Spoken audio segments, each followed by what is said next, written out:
Izo bariyanyuma abazi yo mukiro polisi muri Mbare kwa Sirinsamba Joseph w'imyaka 6 kurga Busia, Muhinda Rajabu w'imyaka 5 kurga Iganga, Masereka w'imyaka 20 kurga Kasese ababatiriho imishango y'obushuma.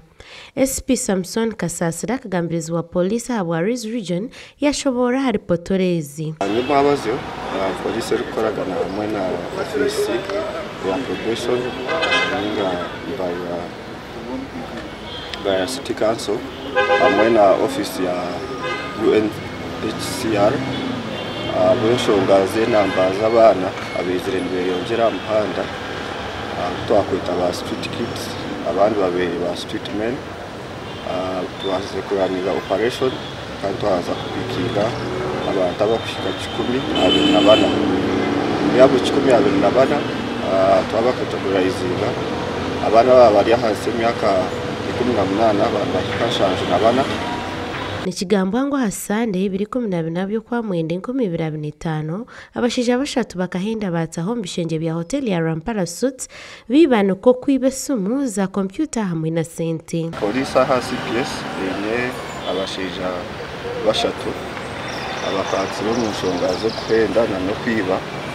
amahotera ho muri Mbare aba bakwatswe ambari yo kuhenda abakataha umurundi yaba parasuits ayizo ya Sande bakabasa kwiba laptop na tab yo mwaba customer berekeremo ayizire kumuriraho aba bashangirwe n'ubushumuruzo byo kwigure gufuru zitari zimwe na zimwe ko kumwabireba byo mu kwinji so tubeinaha kandi na laptop tubase kugirika varinga ko kabo bakiriye bagenda misho no kucondorezwaho no kumanya ibintu bavuga kubuguza nabo bakoragana nabo gashomuka kuro w'inshongaze by'amaka ahabwo Rembo Rambara yashobora kubaratwariza abana polisi yakwatira hanguto tukora twenka government tekora nka twine NGOs ezerufite yambaho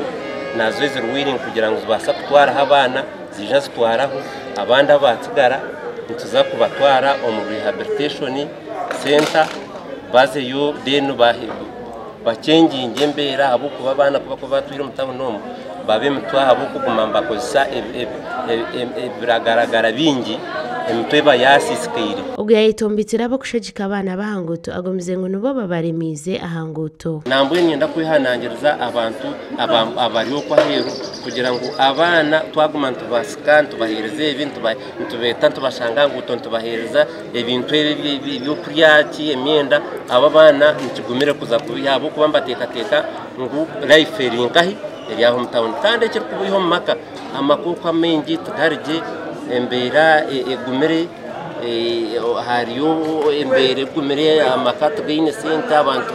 so abana bamwe bazire tubakubafaho abakwato abashangirwa hamahando mu Kisenyi Kakoba umurembo ahagati yo mu Kijungu hamwe n'imyanya ndijo ahabwa tayari Western Susan alino mukisa agenshonga.